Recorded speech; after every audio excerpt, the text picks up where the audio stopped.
Content on this production is for entertainment and informational purposes only. It is not medical advice, nor is it intended to substitute medical treatment or diagnosis. Seek medical help if you believe that you are suffering from a mental illness or are a threat to yourself or others. By using any or all of the information provided, you do so at your own risk. Any application of the material is at the listener's discretion and is his or her sole responsibility.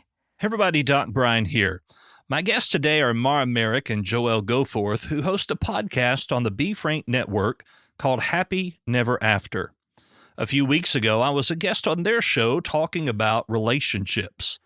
Before we start, I want to share some of the highlights of that show, which will give you some insight into their lives and many of the feelings that are expressed today on Doc Talks and how they relate to this previous conversation. Don't worry, we have fucked up a lot since you've gone. I'm on a roll. I've followed Instagram, so I kind of know a little bit about what's going on here.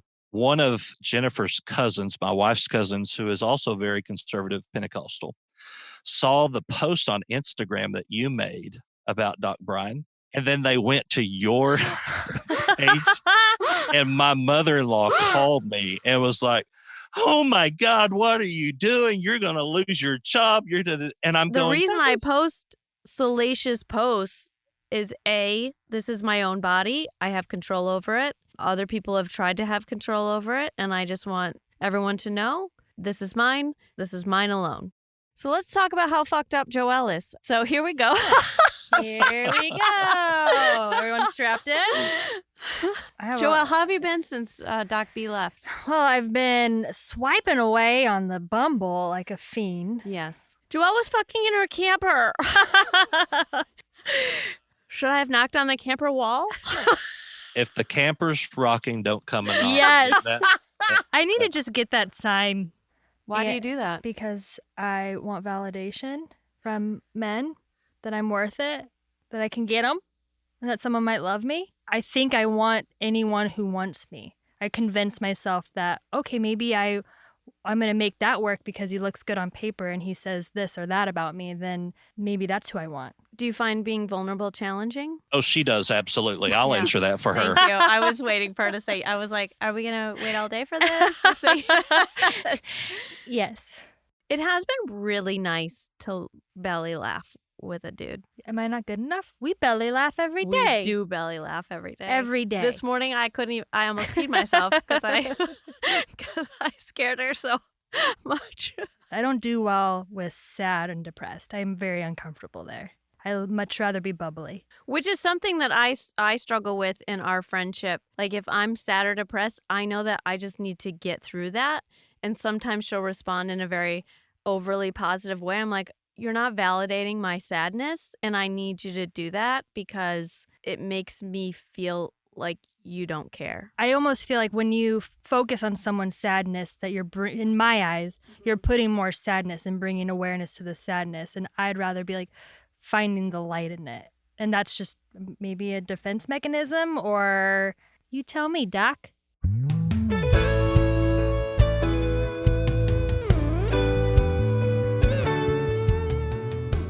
Everybody, Doc Brian here, and welcome to Doc Talks, where we talk about your troubles, trials, tribulations, and hopefully triumphs in life. And hopefully you have looked at the Be Frank Network and looked at a podcast there called Happily Never After. Now, that name is exactly what it sounds like, Happily Never After.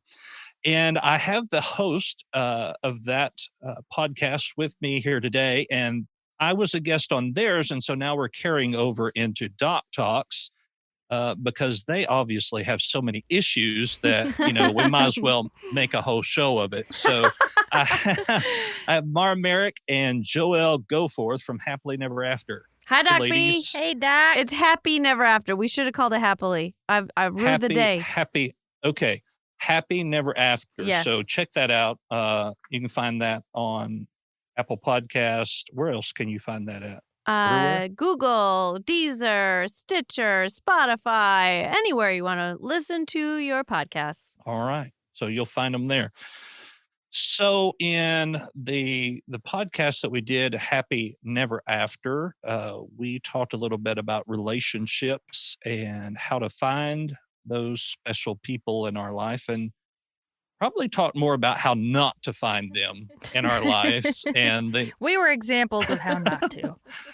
so carrying on that conversation, which now has been like a week ago. So y'all may have to help me out here. Uh-huh. It seems like I remember that I'm sweating. Mara was talking to some Texas guy and Joelle was talking to some Michigan guy. Oh, yes, Yeah. thank God. Was it? Yes. Have we changed now? Is there Michigan no more? Michigan's no more. Okay. I had a So- bad feeling about it because he started not communicating well, and I said, I'm not coming. And then he blew me off because he didn't like that answer. Well, she said she was very polite about it. She said, I'm not comfortable because you're not communicating and I don't want to travel 11 hours for, I think it's been great getting to know you, but if you could communicate. And he goes, well, good luck to you, and blocked her. I tried to be so nice about it. I feel like you're damned if you're doing. well, you're damned at least if you don't. didn't travel 12 hours and Right. be stood up or find some creep there. But he's also the guy that sent you two of the exact same photographs. Yeah, and they were screenshots, so I don't know how old they were, but he had reused pictures, acting as if they were new pictures. Yeah, that's not suspicious at all. But you never did y'all didn't FaceTime or anything. That was Mar that was. Did we FaceTime? No, we had Oh, you did? FaceTimed once. It wasn't very long, but we did FaceTime once, and we had talked on the phone. Was a there few good times. lighting and you could tell it really was him? Or is it Yeah, it dark was him. you can't really see me? I could just. I mean, it wasn't like the best lighting. There was no halo or like special lighting, but it was him. He looked nice still. He didn't have like a cross eye or anything weird. There's nothing wrong with cross eyes. So in your Tinder preferences, do you put no cross-eyed people? Well, I don't have Tinder. Oh, No, okay. I met him on Bumble. So No, all I of met you him on single, Hinge, I think. all you single people can find Joelle on Hinge. No, you Not cannot. anymore. I am Wait a second. 1 week free. You mean you took my advice? I slowly took your advice. So when we got done talking, She added one. I deleted Bumble. And then But she I added Farmers Only and Christian Mingle. I think you might approve of Christian Mingle. Well, you don't have to be lonely at farmersonly.com. And if they want to sponsor our podcast, we'd be more than happy to sit down and talk to them about this. Christian Mingle, though, I've had people that have used that, and it's not as Christian as some people would want to think. Oh, my Oh, pearls. dear. Oh, Yeah. gasp. Yeah, I know. Oh, my gosh. So since Mara piped up, what's Oh, going no. on with Texas Pete? I mean, Dave, right? Because where were we at last time? Nowhere. We were nowhere. We're exactly where we were last time. I'm still talking to him.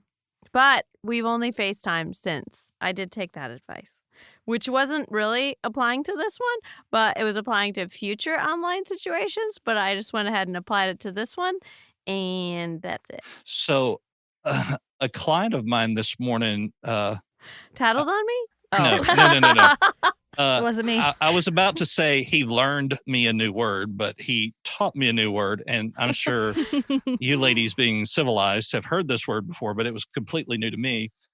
He used the word ask hole. Have you heard that word? No. Ask hole. That's where somebody asks your opinion, but they've already made up their mind about what they're Okay. going to do. So Uh-huh. they're a ask hole. Mhm. Y'all can read between the lines there. Yeah. I feel like you It just told sounds me a name. familiar. They've got the Urban Dictionary open looking at this This word real quick. But, Asshole. sometimes we, ask for this advice already knowing that we're not going to take it. Mm-hmm. Mm-hmm. Yep. And that comes back to our need to be needed. Mm-hmm. So was there ever a point in time where you said, okay, Brian might be right. I probably should quit talking to 100%. I agree. There's a large part of me that wants to be able to cut this off. But then there's also a large part of me that really enjoys the conversations, the attention, he's so attractive. He's so hot. But yeah. So my logical side is like, stop. But the rest of my side is like, come on, just keep it going. What is it hurting you? A lot. It's taking a lot of my time. But Well, I and do a lot of like, your emotional energy. yes. Mm-hmm. Mhm. Yeah. A lot. A And lot. so he was supposed to come though and see you. Yes, he was. And then he didn't get on the plane because he got trapped in a work hole. Okay, so he doesn't lie to me. He just doesn't communicate very well. So the weird thing that I don't understand recently is he's like when I ask for certain things, like he goes, "Oh, I want you to watch this video on my work Zoom." And so he's just gives me his passwords to things and then I have his iCloud and I have this other and I'm like, he's giving me access fully to his life. So he's trustworthy. Like he's opened up he's like, this is my entire life. So I'm not nervous that he's doing anything like he has a family or something. You know what I mean? Like But it's did you like log into the iCloud and see no, what no, no, pictures no, were no. there? And I haven't. No, I want to. I'm I not do going too. to. Just give it to Ju- Doc B and I will Yeah. do the intel. Yeah, we'll figure it out here. But that is interesting though, because sometimes, and I want to say not all the time, but sometimes people who are trying to get one over on us will give a little bit of information to make us feel like they're trustworthy Right. when they're not so trustworthy. So Right. I feel like I would be questioning his intention behind Mhm. that. Why exactly would he feel like he would need to give that to you? Well, I asked him if I could use some of his Software. software, like his creative software, because he's like, "Oh, I'll just do it for you." And I was like, "Actually, you have a lot on your plate. Can I just do it with your with your software?" And so he was like, "Yeah, for sure." And then he gave me his passwords and everything. Was So there any hesitation from none. him? Nope. Okay. And I think though that the last time we had talked, that there wasn't really anything online about him other than, uh, was it jujitsu he does? Mm-hmm. Yes, we still haven't found anything. Nothing. Nothing. We found some videos of But this is- BJJ and his what was the show? Queer Eye for the Oh. Straight Guy. Right. Yes. Yeah. And this is what he does for a job. So maybe he's He can white. hide it. Yeah. Yeah, so I went and watched that episode of, Mhm. and hopefully he has done a lot of growing up since that episode. But in preparation for this podcast, I did attempt to find who he was and what he Mhm. was. And I won't say his name for obvious reasons, but I found absolutely nothing on this guy. Right. Other than if the age that they said on Queer Eye was his exact age, that he is not as old as he's telling you he is, By the math of how old he as how old was he on the was show. on there, as opposed to the age that he is now. There's about 5 years difference. Interesting. But I also found it interesting that there's like literally nothing there. Right. There's stuff on everyone.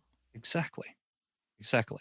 Now, I could be completely wrong and I could be saying, this is going to be your 7th husband. How many husbands have you had?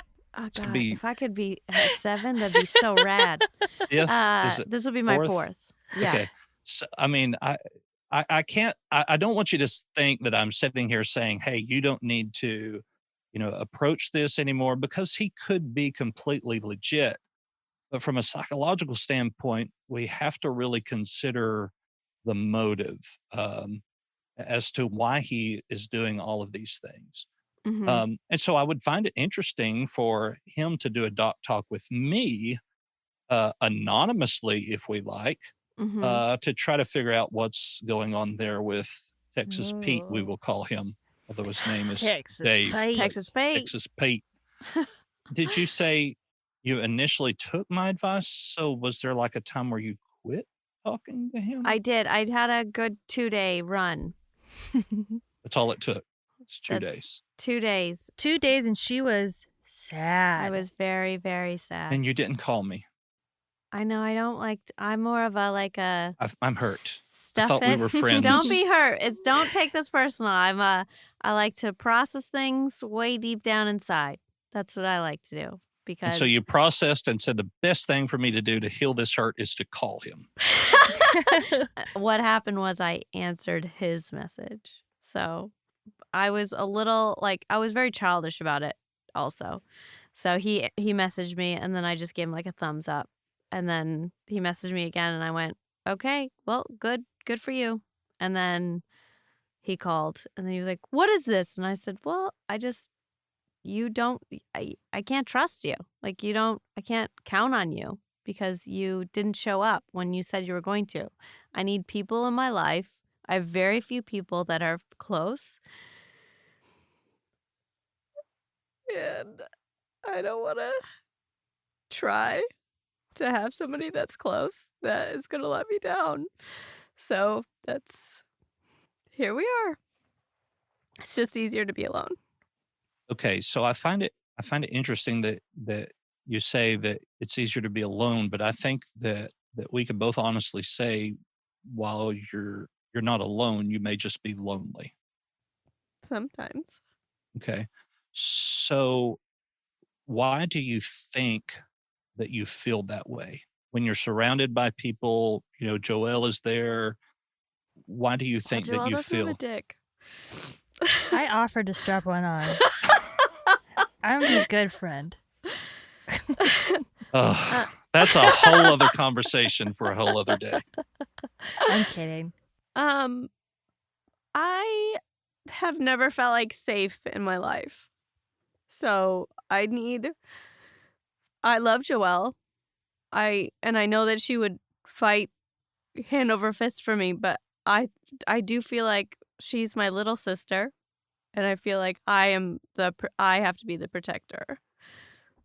And I know she's faster than me. We sprinted today. She's faster. We raced. I beat her twice. Yeah, I feel like it's my job. So do you think some of that came from the trauma that we discussed on Happy Never After? Oh, for sure. Okay. Is it with all of your acquaintance or friends that you feel like you always have to be the protector? Eventually, yeah. Sometimes it starts out even and then it gets a little codependent on their side and then I get a little resentful and then I back off. And when you back off, do you deep dive into depression for several days and then Yes, I blame myself and why do you think you deserve that? because that's how I've always been treated, I feel like. So it kind of goes along, the Albert Einstein definition of insanity. If you do the same things over and over and expect a different outcome, then you're insane. Yeah. So you're doing the same things over and over and expecting the same outcome. Is there a pill I can take? I wish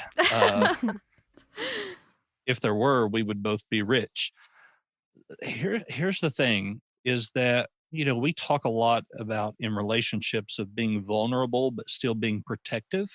Mm-hmm. And I think that especially in the time of online dating, the time of COVID, of not being able to have those interpersonal relationships, that we become overly guarded and will not allow ourselves to be vulnerable.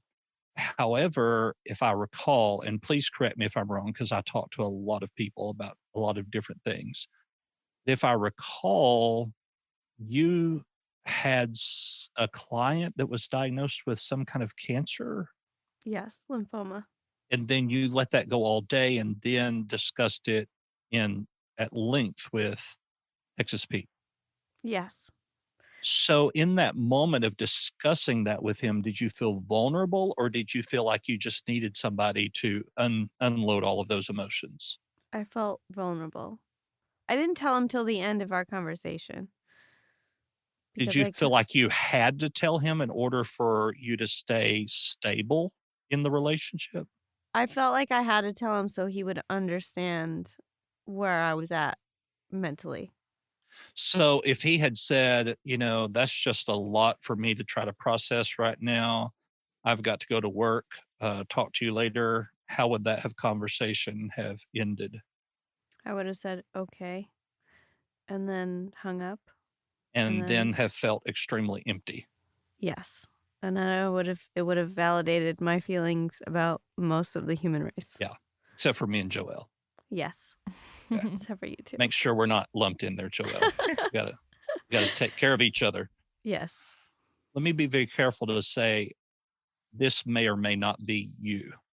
But traditionally in these type of circumstances, the reason that you have this need of someone who you can trust, but still at the same time somebody you can protect, has a lot to do with an abandonment issue, a trauma, much like what you talked about on the Happy Never After podcast. But at some point in time, you're going to have to convince yourself that there's only one person that you have to protect, and that's you. Yes.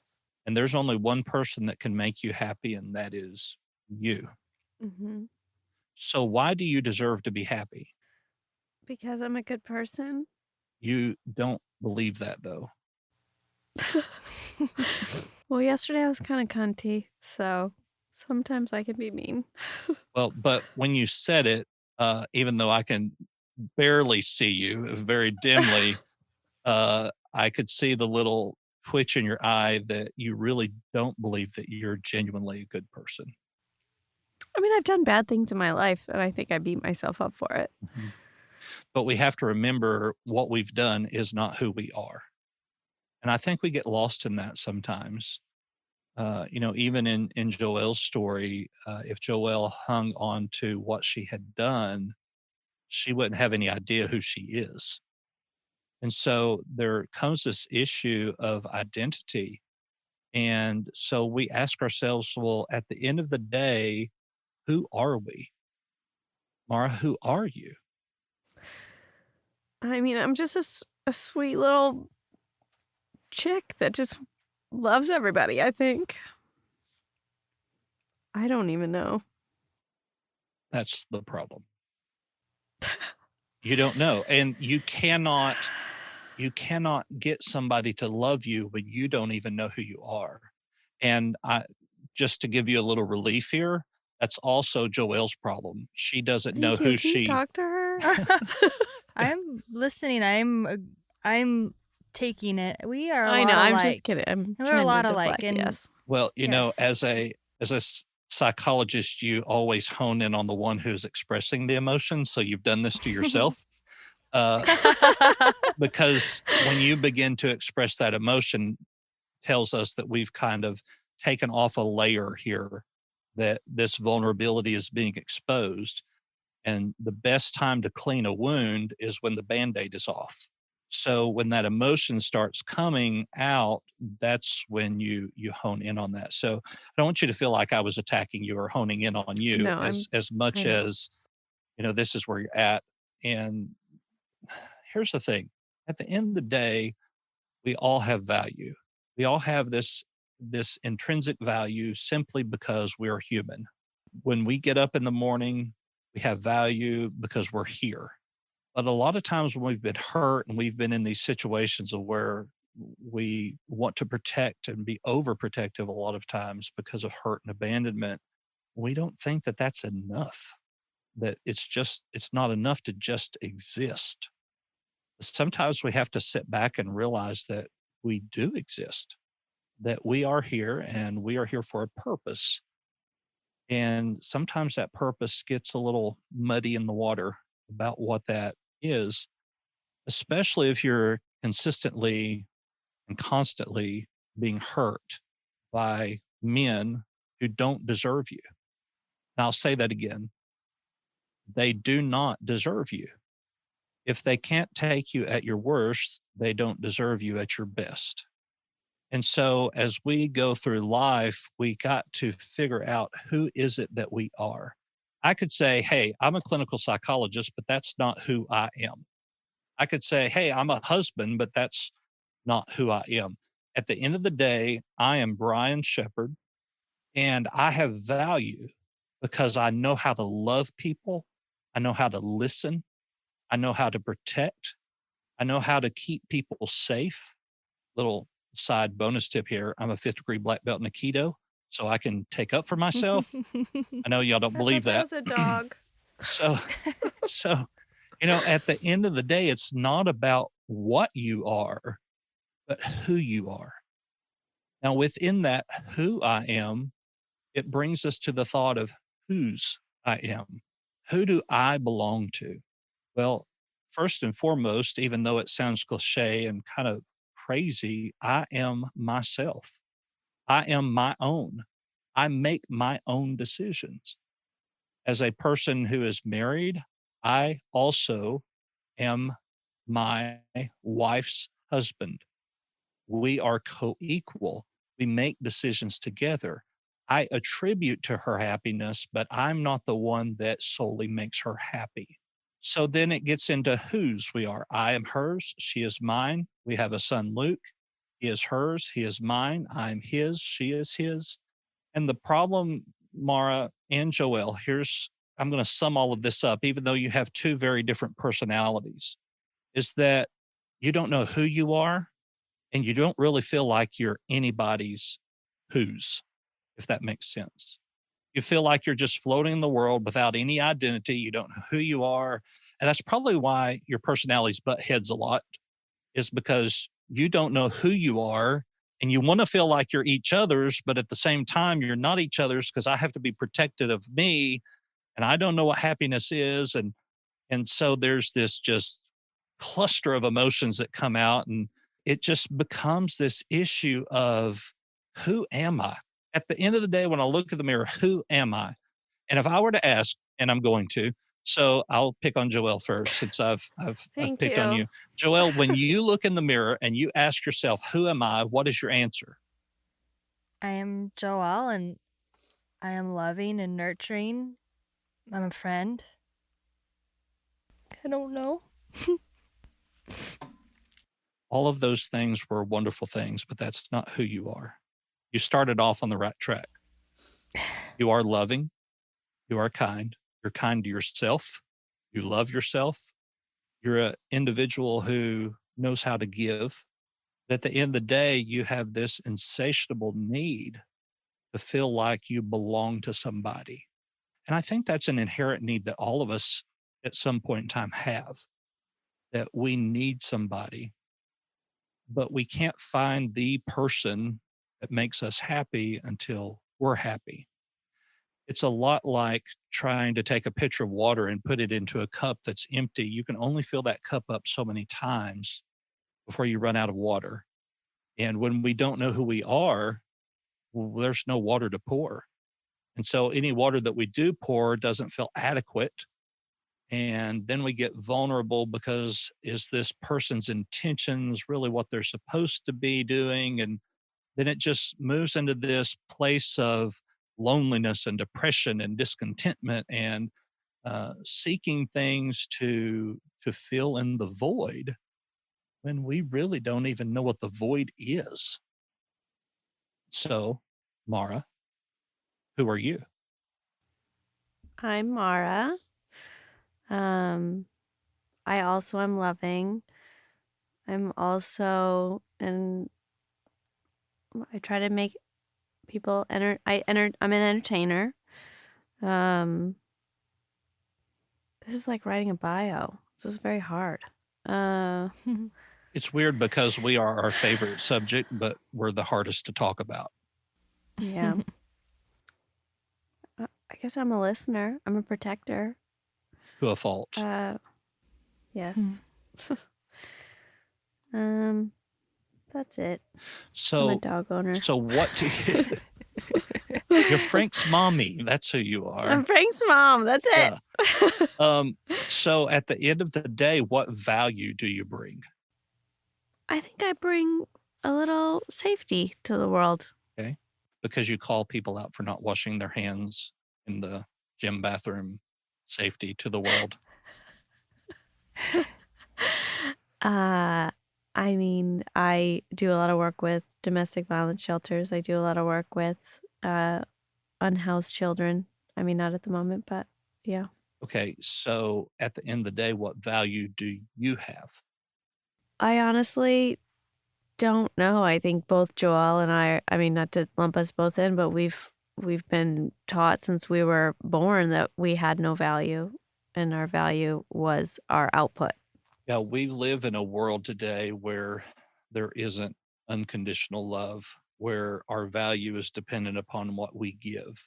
And somebody who truly loves you doesn't feel that way. Your love isn't dependent upon what you have to offer. Your love is dependent upon your commitment to that other person.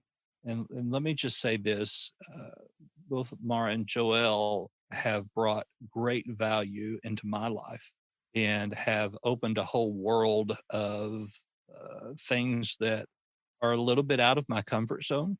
Even doing a podcast like this is a little out of my comfort zone because I could say the wrong thing and then the trolls will come out of from under the bridges and beat me to death.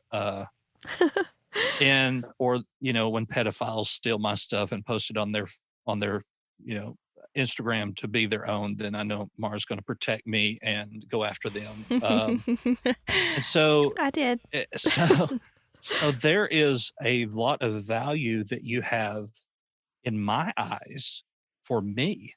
When I was there and you were sick, I was concerned. I was, even as little of knowing you, I wanted to be compassionate if I could. I wanted to try to get you help. At the same time, I needed, to help Joelle do what she needed to do because, she had just been in town and there's a lot of not necessarily confusion, but the plan was blown, and Oh so, my gosh. Yeah. but even in that, my first time to ever be in New York, I will always remember walking in Sound Lounge and seeing Marek and Joelle Goforth in the flesh. That will forever be ingrained in my memory. And I value that memory. And you have given that to me, and can no man take that away. And I value that you had enough confidence in me as an individual to do what I'm here doing today and giving me the opportunity to help people in this way, a way that 6 months ago, if you had said we would be doing this, I would tell you you were absolutely crazy. But you have given me that value and that validation to me. And so I guess what I'm trying to say to you is that you have given that to me, but I have to give that back to you. This has to be a reciprocal value that fills you up and makes you feel wanted and you needed. There's just so many things that I could ramble on here and say, but I won't because Marshall would kill us. But there is just this value that y'all don't even see in yourselves because you've been used so many times you don't know who to trust. Yes. So the key is, at the very first sign of mistrust, question it. Now, Mara, I'm going to ask you this question. Do you believe that Joelle has your best interest in mind? 100%. Joelle, do you think that Mara has your best interest in mind? Absolutely. So why can't you take each other's advice about red flags? So I'll ask you this question. Do you both think that I have your best interest at mind? Yes. So why don't you take my advice about red flags? I'm the one with a doctorate in all of this. I'm getting better. Remember when I reached out the day that guy and I said no, and then he got angry and called me names, and I immediately, 'cause Mara wasn't feeling well, and so I immediately reached out to you because I was like, I just did a big girl thing. Mhm. This guy made me feel like shit, who I don't even know, but I was so proud of myself for putting my foot down and making a boundary that normally I would have been like, oh yeah, it's okay. You can continue to walk on me, this stranger. The one that called you rude. Yeah. And what was Doc Brian's response when you told him all of this? That you were proud of me. One. Absolutely, 100%. Yeah. And let me ask you this cliche therapist question. When I said I was proud of you, how did that make you feel? Really good. It was probably the first time in a long time that a man has ever told you they were proud of you. Yes. Well, Marshall also says it. He does. He does in his little gruff, loving way. Yeah, but Marshall and I are on polar opposite ends of the Yes. spectrum here. So Yes. and let me. You wear longer shorts.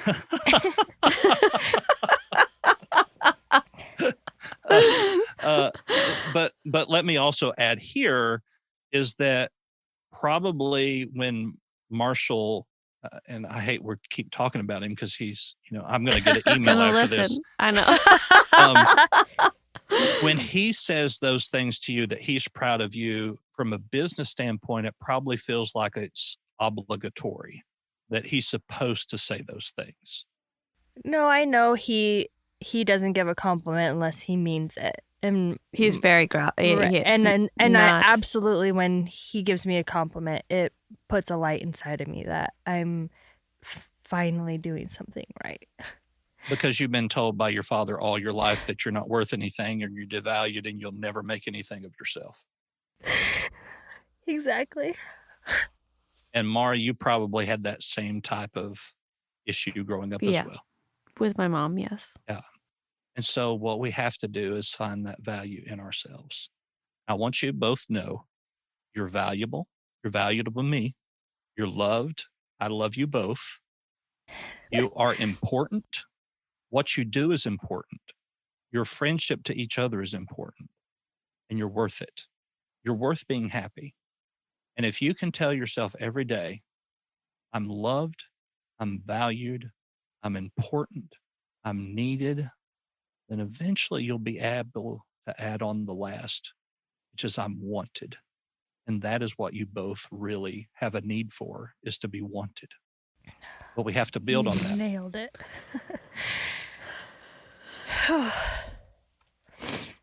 Love you, Doc B. Yes, me too. Well, the feelings are certainly mutual. All right. I think y'all Where need are to the go. tissues in this place? Yeah. I'm gonna go have a smoke.